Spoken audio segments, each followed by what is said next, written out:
Ça commence à être une mauvaise habitude. Au bout de la ficelle, normalement, il y a Joe. Et comme j'ai perdu la longe, j'en ai fait une avec 2 bouts de ficelle et j'ai foiré mon nœud apparemment. Il est parti avec un bout de la longe. Et c'est reparti. Voilà, bon, je l'ai attaché parce que là, il y a son arbre. Là, il y a cette petite route. Et je mets ma main à couper qu'il est dans le champ de luzerne. Donc il a traversé sa petite route.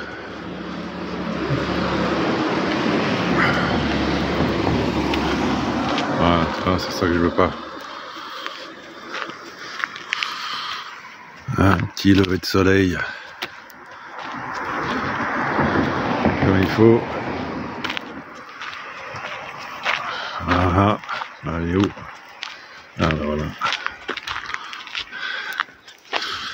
Pareil qu'il n'a pas besoin d'aller loin. Alors, Jo!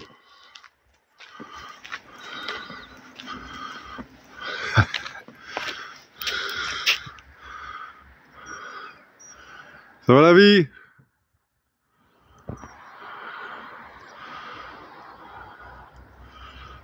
Bon, ça va, il s'est pas empêtré dans sa longe. Et... voilà, tout se passe bien, mais voilà, il faut...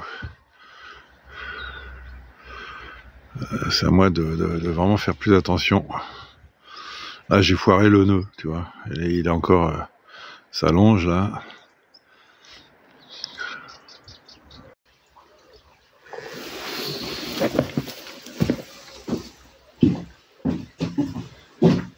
Les amis, j'ai remis Arnaud le 3e bac. Et alors, ce qui est extraordinaire, voilà, donc à l'ancienne, hein, tu vois. Donc avec du savon bio, voilà, parce que ça refile ensuite dans la rivière. Et ce qui est extraordinaire, c'est qu'elle s'appelle la fonte calde. Ou quelque chose comme ça, j'ai pas l'accent, mais en gros, la fontaine chaude qui est juste au-dessus, ça vient pas de la rivière, ça vient d'une fontaine, d'une source qui est tiède. Et là, on est à... elle fait ses 10 degrés. Hein. Donc, voilà, le top, quoi.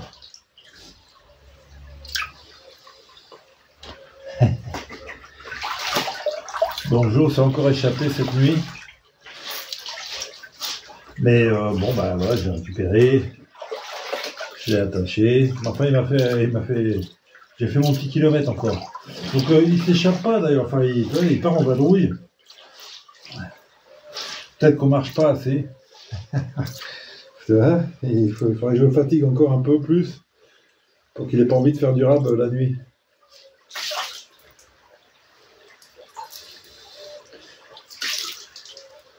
Bon, bah voilà, écoute, là on économise une machine à laver, là.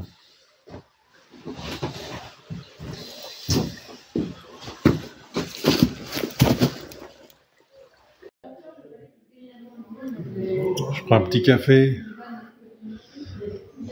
mais Joe ne s'ennuie pas. Tout le monde vient lui dire bonjour, discuter avec lui.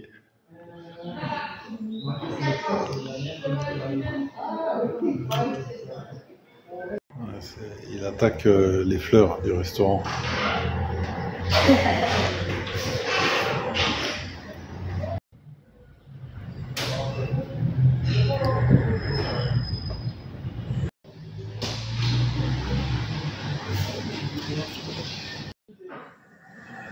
Alors, ils prennent les fleurs eux-mêmes et pour les lui donner.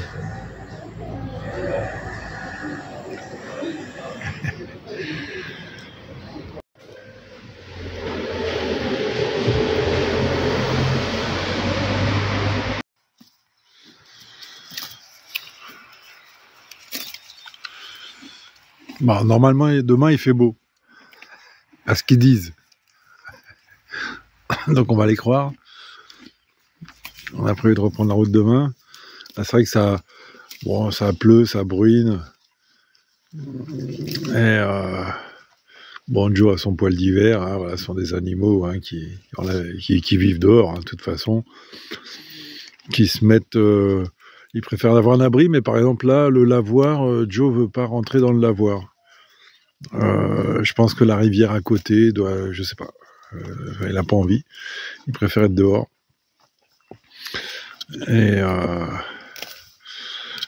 Et bon, puis en même temps, il fait très doux. Hein, là, on est à plus de 10 degrés. Hein. Donc tout va bien. Alors vous êtes plusieurs effectivement à me parler des sabots en plastique qu'on peut mettre aux chevaux ou aux ânes. Là, franchement, il n'en a pas besoin parce qu'on fait pas beaucoup de kilomètres par jour et on fait pas beaucoup de routes. Hein, il semble que ça soit surtout sur goudron que les sabots s'usent. Mais sinon, voilà, ça repousse tout à fait au rythme où ça s'use, si tu veux. Voilà. Enfin, les ânes ont traversé l'histoire de l'évolution sans sabots en plastique. Ils en sortent très bien. Et donc, voilà, je surveille de très près les sabots. Les professionnels que j'ai croisés m'ont dit qu'il avait de très beaux sabots. Et effectivement, il y en a un sur le postérieur arrière où il a une petite marque. Et cette marque était, on va dire, aux 2/3 vers le haut. Et puis maintenant, elle est plutôt au milieu du sabot. Donc vraiment, voilà, ces sabots continuent de grandir, on va dire, comme des ongles. Hein. Et ça s'use au fur et à mesure. Enfin, même toi, je dois surveiller à ce que justement ça s'use un peu, quoi. Sinon faut aller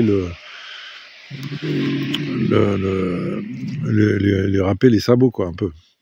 Donc là pour le moment il est vraiment impeccable, en pleine forme. Voilà, tous ceux qui le voient le disent vraiment, il est en pleine forme. Stan, ça se voit. Donc il n'y a pas vraiment d'inquiétude. On m'a parlé des œillères aussi, effectivement, pour passer les passerelles.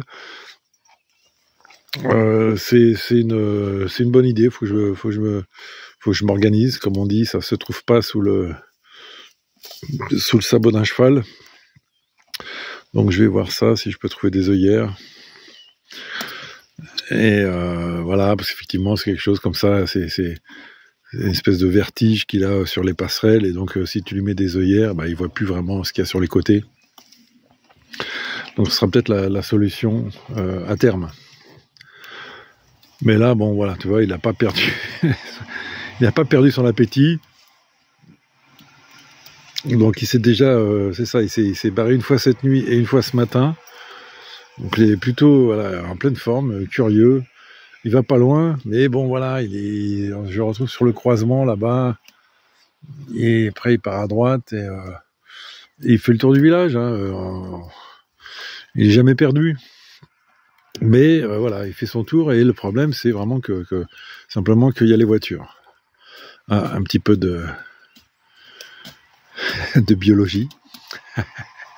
Voilà, tout va bien.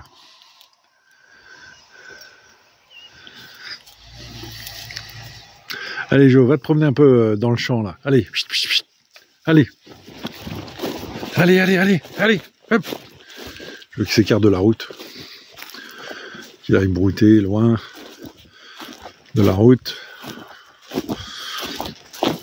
Parce qu'après moi je vais retourner au lavoir.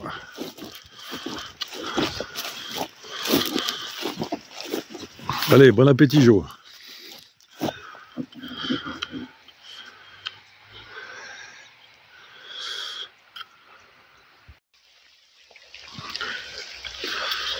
Bon, c'est vraiment donc l'endroit idéal pour faire sa lessive, mais c'est pas le jour idéal pour faire sécher sa lessive. On verra demain. Hein. Viens là, Jo. T'es où, Jo?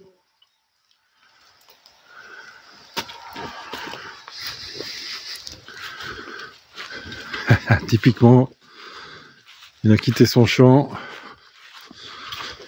Je l'ai entendu. J'ai entendu braire. Et pas assez loin pour qu'il soit dans son champ. Et Là, je pense que tu vois, voilà, il a repris la route. Il a une petite obsession en ce moment. Allez, Jo! Viens là, Jo!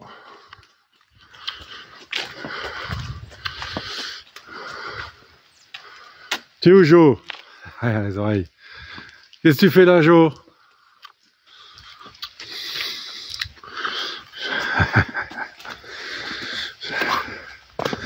Et parfois, il me donne l'impression d'avoir justement la bougeotte, d'avoir envie de... Quand on reste une journée comme ça à rien faire...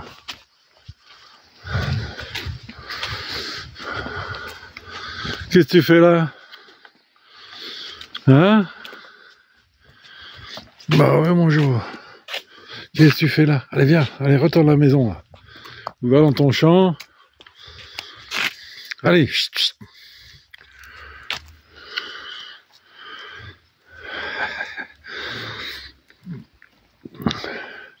Bon voilà, c'est un caractère vraiment curieux, hein. Il a envie de voir ce qui se passe autour.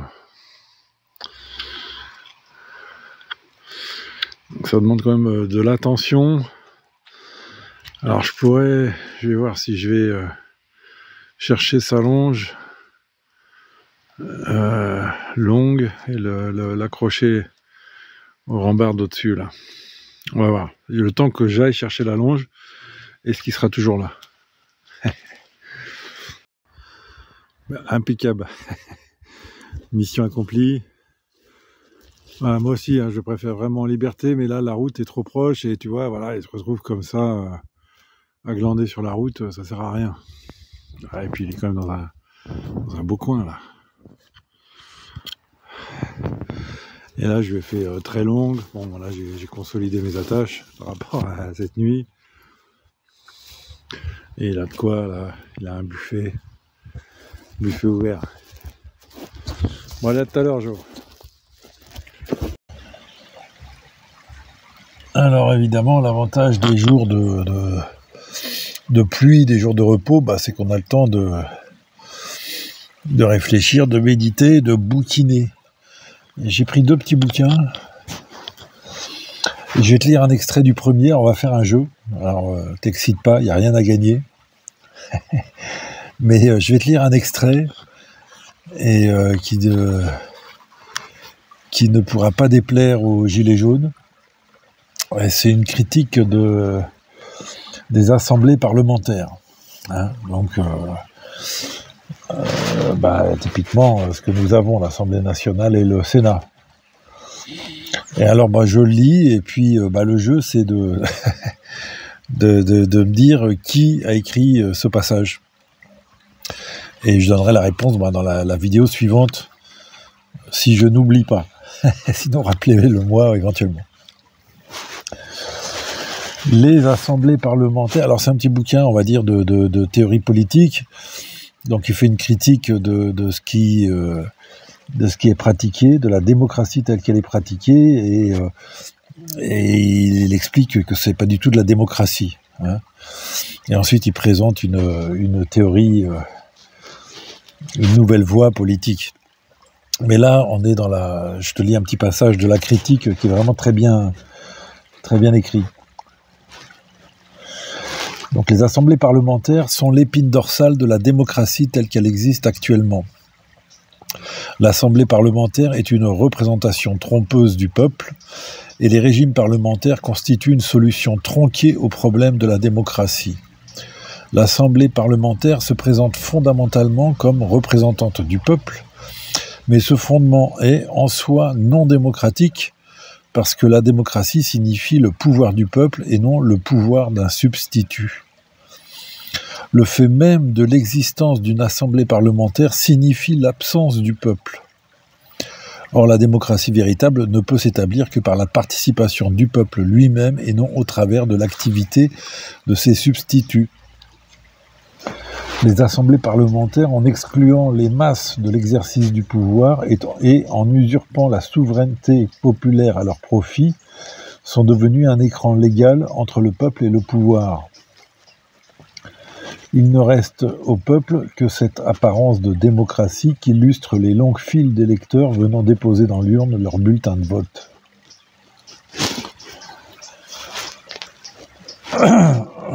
Afin de mettre à nu la réalité de l'Assemblée parlementaire, il nous faut rechercher d'où elle vient. Elle est soit élue dans des circonscriptions électorales, soit constituée dans un parti, une coalition de partis, par désignation. Mais aucun de ces moyens n'est démocratique, car la répartition des habitants en circonscription électorale signifie qu'un seul député représente, selon l'importance de la population, des milliers, comme en milieu rural, ou des centaines de milliers ou des millions de citoyens dans les grandes villes. Cela signifie aussi que le député n'est pas attaché par un lien organique populaire avec les électeurs, puisqu'il est considéré, selon la thèse de la démocratie classique, comme le représentant de tout le peuple au même titre que les autres députés. Dès lors, les masses se séparent définitivement du député et le député se sépare définitivement des masses. Car dès qu'il est élu, il usurpe leur souveraineté et agit à leur place. La démocratie classique, actuellement dominante dans le monde, revêt les membres des assemblées parlementaires d'une respectabilité et d'une immunité qu'elle dénie aux simples citoyens. Cela signifie que les assemblées parlementaires sont devenues un moyen d'usurper et de monopoliser le pouvoir du peuple. C'est pourquoi il est aujourd'hui du droit des peuples de lutter à travers la révolution populaire en vue d'éliminer ces instruments de la monopolisation de la démocratie et de la souveraineté que sont les assemblées parlementaires qui usurpent la volonté des masses. Il est du droit des peuples de proclamer un nouveau principe, ouvrez le guillemet, pas de substitut au pouvoir du peuple. C'est très gilet jaune. Lorsque l'Assemblée parlementaire est formée à la suite du succès d'un parti aux élections, elle est l'Assemblée du parti et non l'Assemblée du peuple. Elle représente un parti et non le peuple. Et le pouvoir législatif détenu par l'Assemblée parlementaire est le pouvoir du parti vainqueur et non le pouvoir du peuple.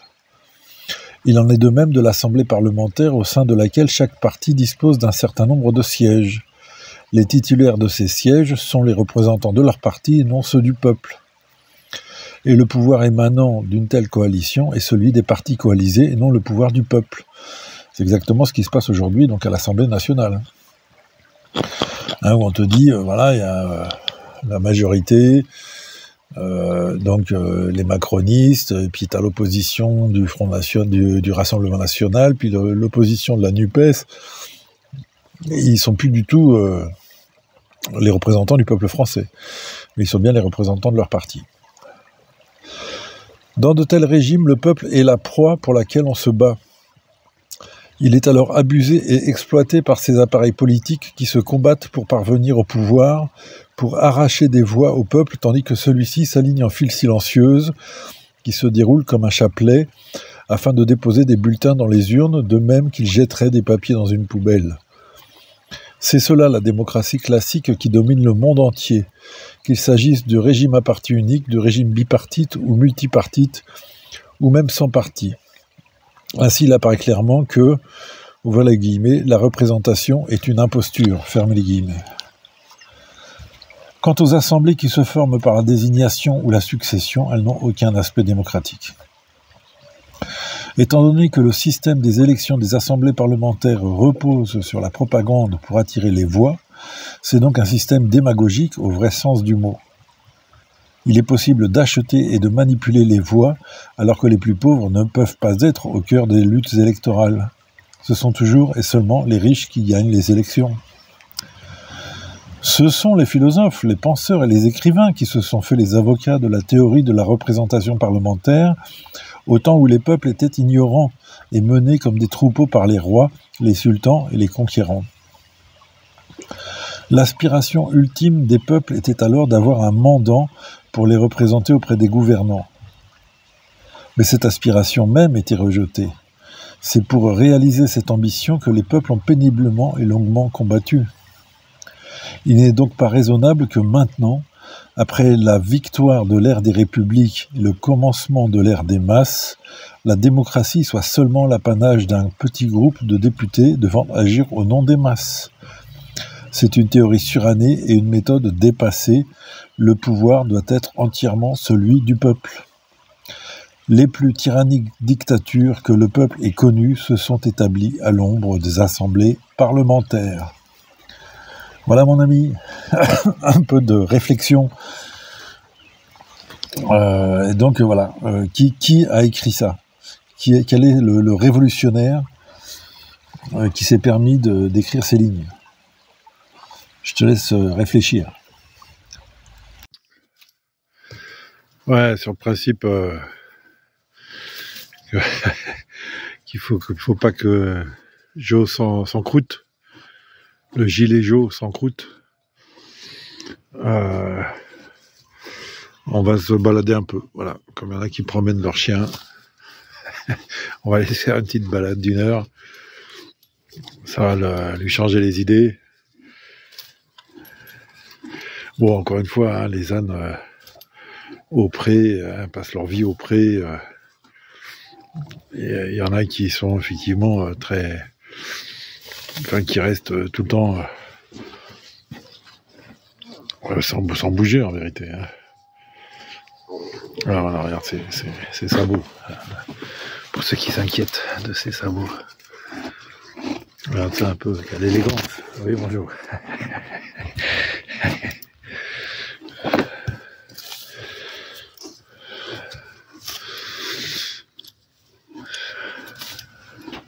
Donc oui, un petit indice par rapport à la lecture que je viens de faire là.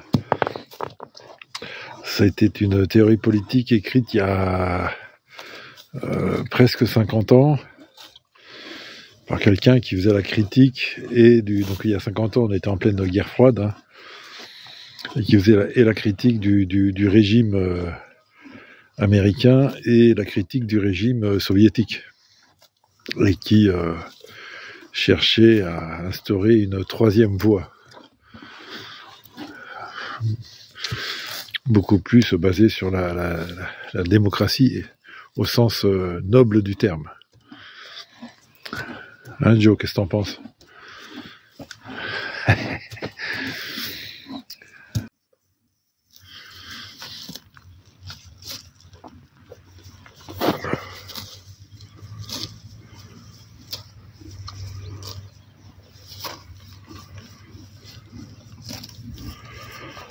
On a l'impression qu'il mange pas, qu'il a faim. Je viens de croiser quelqu'un qui m'a dit qu'il avait l'air un peu gras.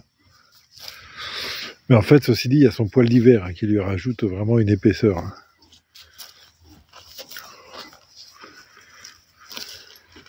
Ah, bonjour.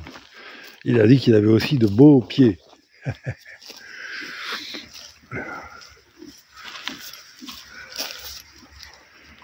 Allez, Joe. La nuit va tomber. On est parti un peu loin. Faut qu'on y aille.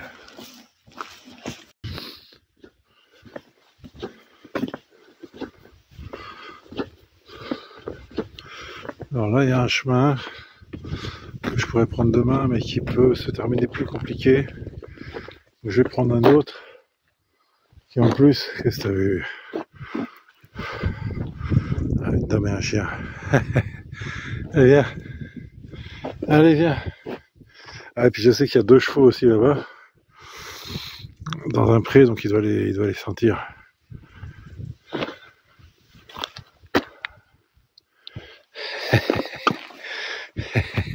Allez, viens. Un petit pont à l'ancienne. Ah, attention. Voiture.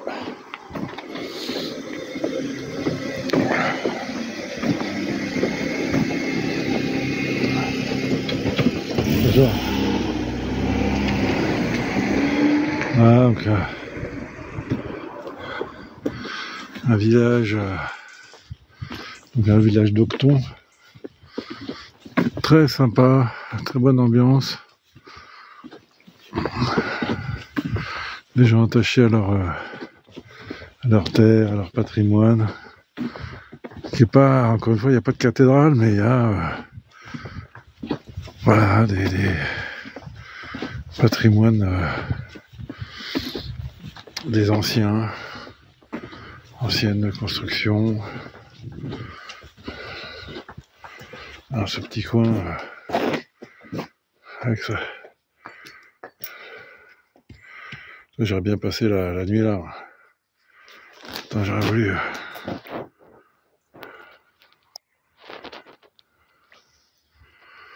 Bon, je sais pas comment ça marche cette histoire de zoom. Hein. Un très bel ensemble.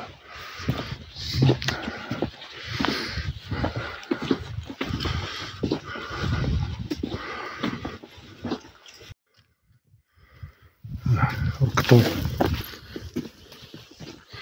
Allez.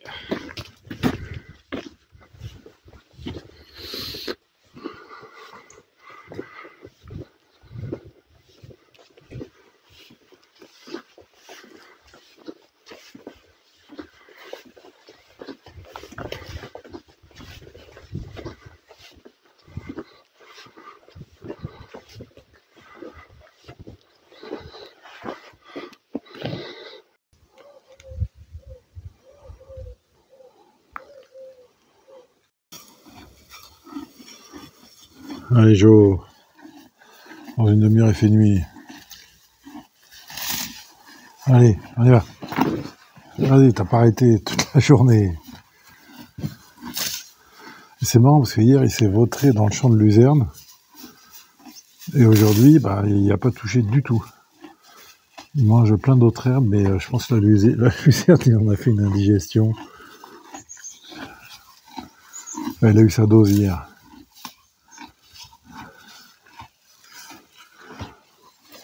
Allez, mon Jo, allez.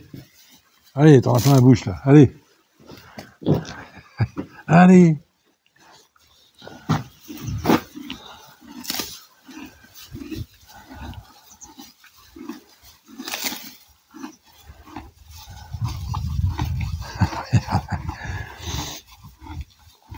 Il attrape et il mâche en même temps, quoi. Donc Ah, je t'ai dit, là, il y en a, il m'a dit, il était un peu gras. C'est un peu gras, Jo, je trouve. Les gens trouvent. Moi, je trouve pas. Je trouve qu'il est en pleine forme et éventuellement, s'il a des réserves pour l'hiver, tant mieux. Et encore une fois, il a son poil d'hiver qui est très épais, en fait. Allez, mon Jo, allez. On a encore tout le village à traverser.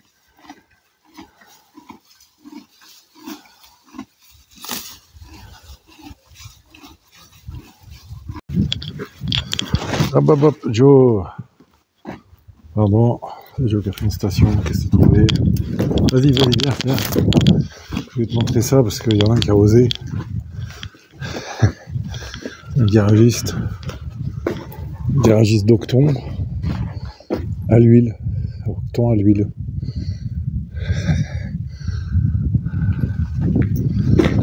Donc, je donne les coordonnées. Ceux qui osent, il faut les soutenir. Octon à l'huile. Quand garage d'Octon, GGO. Numéro de téléphone. C'était en panne dans le secteur.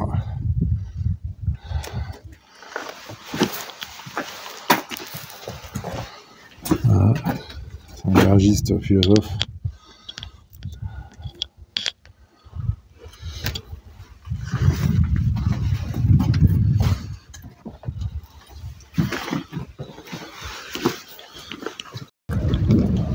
Maison à l'ancienne, avec une jolie petite maison dessus et en dessous, bah voilà, des porches pour je sais pas quoi, les animaux, le matériel. Bonsoir.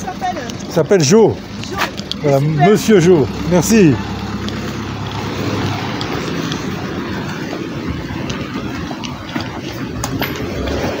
Jo reçoit des compliments toute la journée.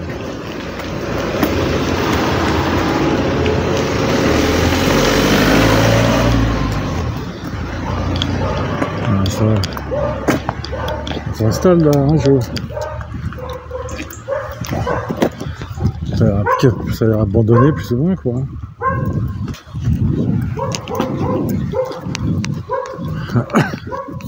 L'école aussi à l'ancienne. École de garçons, école des filles, école communale.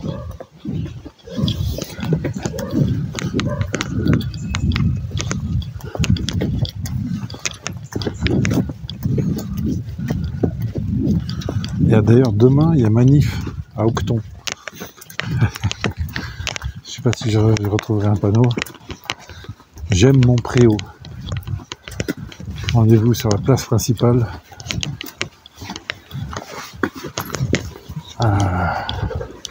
Pour défendre le préau d'Aucton.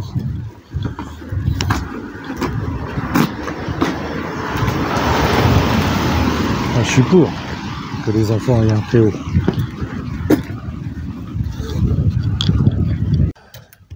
Voilà, j'aime mon préau. Rassemblement samedi 2 décembre à 11h, place d'Aucton. On y va, Jo, demain? Ça fait un peu tard, 11h. Hein. On a un peu de route demain, je crois.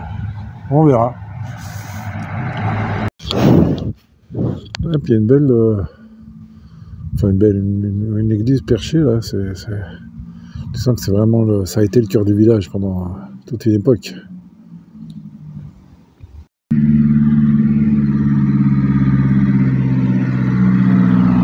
Paysanne ancienne. Ça sent bon chez vous, je pense. Ça sent qu'il y a quelqu'un qui mange quelque chose.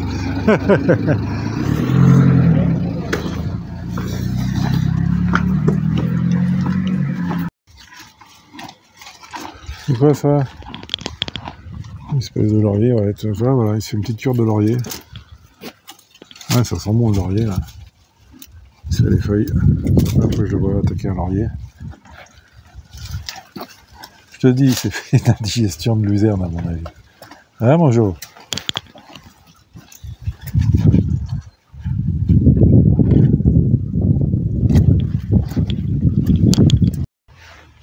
Bon, Jo, je te laisse là, au buffet de la cave coopérative d'Aucton. T'as une longe de, je sais pas combien, là, 10 mètres, 15 mètres. T'as de quoi manger. Tu me fais pas de tour de magie à la Houdini, je vais te voir là demain matin. Ok? Il baffre, c'est incroyable. Parce que là, bah, effectivement, alors bon, ce téléphone a des défauts et des qualités, mais je trouve que c'est plus lumineux dans l'écran du téléphone que en vrai, là, dans... Je sais pas quoi, enfin ça y est, toi, les voitures ont allumé leur phare. Dans une petite demi-heure, le rideau est tombé.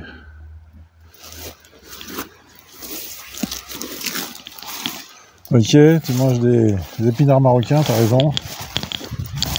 Regarde, tu t'en mets, arrête, fais pas n'importe quoi.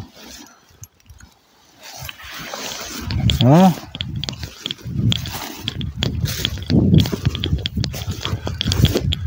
Ah, t'as un allonge, un drôle de gueule, il y a plusieurs... Ouais, bonjour. Oui. Il va encore se balader. Mais, eh oui, qu'est-ce que tu fais? Voilà, arrête de t'en mêler. Il va encore se balader, mais de toute façon, c'est bon.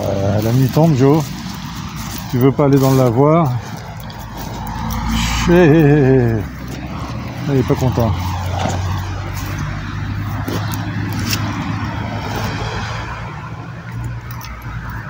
Allez, arrête, calme-toi un peu. Voilà, mange, arrête de marcher sur ton fil.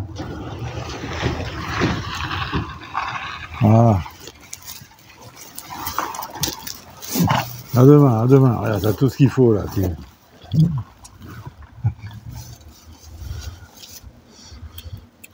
On va voir ça à demain. Hein.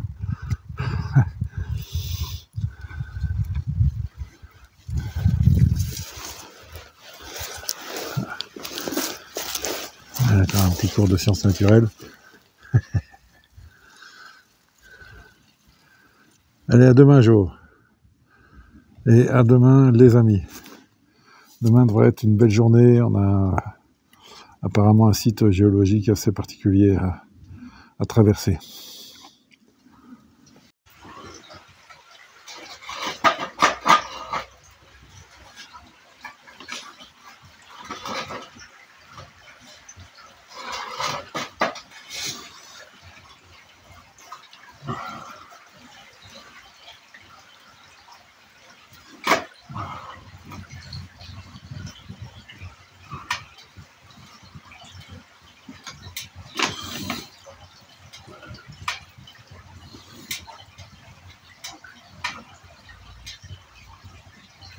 Bonsoir les amis de Jo. Alors d'abord c'est juste pour dire merci parce que dans un sens les commentaires c'est une sorte de bibliothèque libre et ouverte.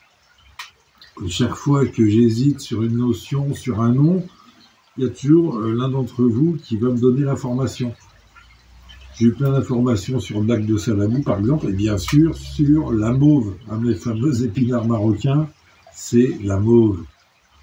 Et vraiment, je te conseille d'essayer la mauve. C'est vraiment délicieux, c'est bien plus fin que les épinards. À bon entendeur, salut. Donc, voilà, qu'est-ce que je voulais dire aussi oui, ben, voilà, plutôt que d'attendre la prochaine vidéo pour dire qui a écrit ce texte, cette critique révolutionnaire, je vais le faire là. Alors je donne un indice, c'est un révolutionnaire que Sarkozy a fait tuer en 2011 à l'occasion du crime contre l'humanité de la destruction de la Libye, hein, qui est devenu, depuis c'était 2011, donc ça fait maintenant on est en 23, ça fait 12 ans que ce pays est déchiré par le chaos et la guerre civile. Et donc c'est bien effectivement Mouammar el-Kadhafi qui a écrit son petit livre vert en 1975, où il a donc posé cette théorie politique des congrès populaires, hein, c'est ça sa troisième voie, et au bout du compte c'est très proche des revendications des Gilets jaunes, hein, dans le sens où justement c'est à la recherche du plus de l'outil de gestion le plus proche de la démocratie. C'est pour ça que beaucoup de gilets jaunes disent nous on ne veut pas de 6e République, on veut la première vraie démocratie. C'est ça, on va dire, l'utopie des gilets jaunes, avec cette notion de RIC constituant, hein, donc c'est au peuple d'écrire la Constitution. Il n'y a pas de mystère. Ce n'est pas aux hommes de pouvoir d'écrire les règles du pouvoir, c'est au peuple. Et là, oui, tu vas commencer à entrer dans l'ère de la vraie démocratie. Je fais pas de Kadhafi un modèle, hein, du tout, et je pense que l'usure du pouvoir l'a aussi corrompu, dans un sens, malgré ses grands idéaux du départ. Voilà, et donc je m'excuse hein, si effectivement là il y a certainement des personnes qui découvrent ma chaîne simplement par le biais du voyage des âmes, etc. et qui peuvent s'étonner que de temps en temps je fasse un peu de politique, voire de spiritualité, que j'espère universelle. Et parce que effectivement donc là j'ai été gilet jaune pendant 5 ans et je me suis relativement impliqué, comme la plupart d'ailleurs, et donc beaucoup sur cette chaîne me connaissent via ce mouvement des gilets jaunes, hein, c'est pour ça que j'ai des restes on va dire, et donc ça m'arrivera de temps en temps, hein, voilà, j'ai vraiment envie de faire quelque chose d'autre, hein, c'est ça ce voyage. Et comme je disais, hein, encore une fois, c'est important de combattre le mal, c'est important de combattre le mensonge, c'est important de combattre l'injustice, mais il ne faut pas faire que ça de sa vie. Il faut aussi produire du beau, du vrai, du juste. Et parce que si tu passes ton temps dans le combat contre le mal, si tu passes toute ta vie dans le combat contre le mal, au bout du compte, le mal t'aura entraîné dans son jeu. Et ton jeu, ça doit être de faire le bien. Et donc c'est pour ça que voilà, il y a autant c'est nécessaire de combattre le mal, de combattre le mensonge. Mais il ne faut pas oublier de produire son propre jeu, de produire du bien, du beau, du vrai, du juste. Et là, c'est ça, et on me demande, mais ce voyage, pourquoi, qu'est-ce qui t'a motivé à faire ce voyage, etc. Bah, j'ai envie de dire, c'est un peu ça, c'est produire du beau, voilà, simplement. Voilà. Voir de belles choses, les partager, et pas plus, au bout du compte. Hein, voilà. Faire du beau, faire du bien. Et je remercie ceux qui, dans les commentaires, disent qu'effectivement, ça leur fait du bien, ce voyage, ces vidéos. Ben voilà, déjà, c'est ça. Voilà. Apporter une respiration, donner envie alors, pas de partir comme ça en plein hiver, comme moi, mais voilà, de donner envie de voyager, de donner envie de revenir à une vie relativement simple et de faire des rencontres. Alors là, j'ai du mal à filmer les rencontres parce que quand tu rencontres quelqu'un, tu vas pas lui mettre un téléphone sous le nez pour le filmer et l'interroger, donc c'est compliqué. Et tu vois, je vais pas lui dire, bon, attends, tu vas me répéter maintenant ce que tu m'as dit, etc. Mais je fais de très belles rencontres. Et même, il y a même des envies, des propositions qui se dégagent. Hein. Il y aura peut-être la possibilité de faire une université d'été dans un lieu très beau. Et, mais encore une fois, si ça a du sens, quoi, si les thématiques ont du sens, si l'organisation est sérieuse, etc., etc. Donc il y a du boulot. Mais voilà, il faut, voilà, encore une fois, produire du bien et malgré tout ne pas abandonner le combat contre le mal. Hein, voilà, c'est ça que je vais essayer de faire un peu avec mesure, hein, parce que je me suis effectivement totalement impliqué pendant 5 ans. Tu vois, devenir obsessionnel dans un sens. Hein. Et bon, voilà, j'ai une vie, j'ai des aspirations. Et c'est important aussi, enfin voilà, d'aller un peu au bout de ses rêves, etc., etc. Donc, moi, j'ai beaucoup voyagé dans ma jeunesse. J'ai interrompu cette vie de voyage parce que je me suis marié, j'ai fait des enfants, et que donc ça implique, c'est un projet aussi en soi de faire une famille. Comme on dit, c'est le plus beau des projets dans un sens. Hein. Et donc ceux qui ont des enfants en ce moment, en bas âge, etc., ne regrettez pas, hein, en disant, dis donc, regarde, si j'étais tranquille comme le maquis, je me barrerais, j'oublierais tous mes soucis, etc. Non, hein, le plus beau des projets, c'est bien de faire une famille. Ça implique tellement de choses, et c'est du beau, et c'est du bon, et c'est du vrai, hein, et c'est transmettre des valeurs importantes, etc. C'est très important de fonder une famille. Ceci dit, je rencontre des gens qui voyagent avec leurs enfants, hein, dans leur camion. Là, il y en a un, il est artisan dans son camion avec sa fille. Et là, ils vont faire un marché de Noël à Pau, je crois. Et ensuite, ils partent en Afrique. Voilà, avec le camion. Donc, il y a moyen. Mais ça nécessite, voilà, malgré tout, de l'expérience, des moyens. On ne fait pas ça comme ça. Et donc, voilà, écoute... tant mieux s'il y en a qui ont envie de voyager suite à ces vidéos que je fais. C'est une très bonne école de la vie à tout âge. L'émerveillement, c'est nécessaire, c'est bon à tout âge. Et il y a plein de voies, hein, pour aller vers l'émerveillement. Il n'y a pas que le voyage, il y a l'art, la culture, enfin voilà, toutes sortes d'échanges et d'interactions. Et c'est évident que, bon voilà, moi, c'est le voyage. Je vous remercie encore une fois pour tous ces petits retours d'infos, tous ces commentaires. N'hésitez pas à commenter, n'hésitez pas. Je les lis, mais en décalé, parce que je suis toujours à gérer mon électricité. Et ça prend un peu de temps, tu vois, quand il y a 100 commentaires. Bon, donc je peux pas répondre à tous comme ça, mais hein, tu as vu, je mets un petit cœur. Parfois j'en rate, en général je reviens pas sur les dernières ou sur les avant-dernières vidéos, je commente toujours, enfin, je commente l'avant-dernière.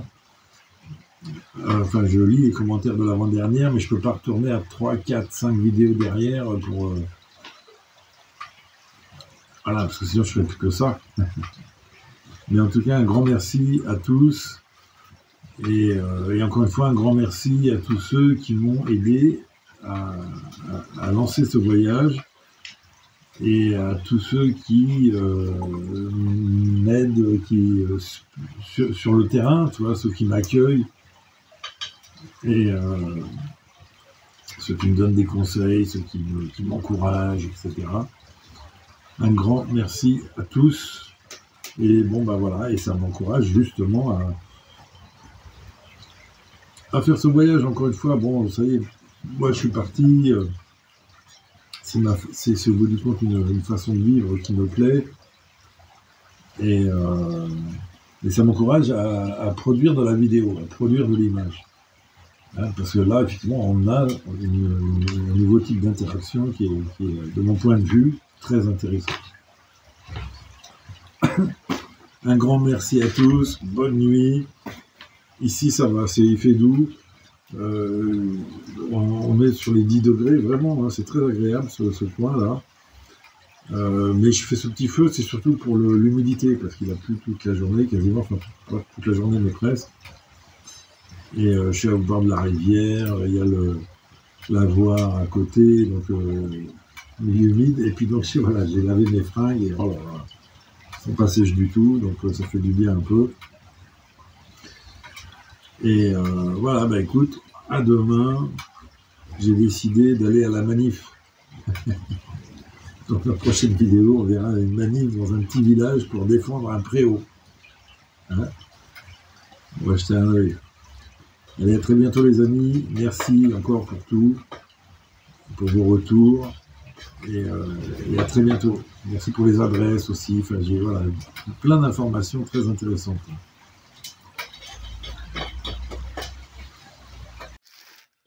Ouais, vite fait, une petite vidéo, parce que il y en a qui, très gentiment, s'inquiètent de ce que je mange.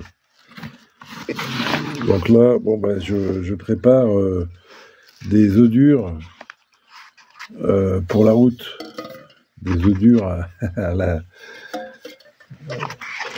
bouilloire. Donc voilà, ben ça me permet d'avoir, tu vois, un petit stock de protéines. Normalement, les 6 y rentrent dans le fond, ce qui leur permet de pas trop bouger. Voilà, j'ai mes braises. Voilà, et on laisse faire. Et on a des œufs durs. Allez, bonne soirée.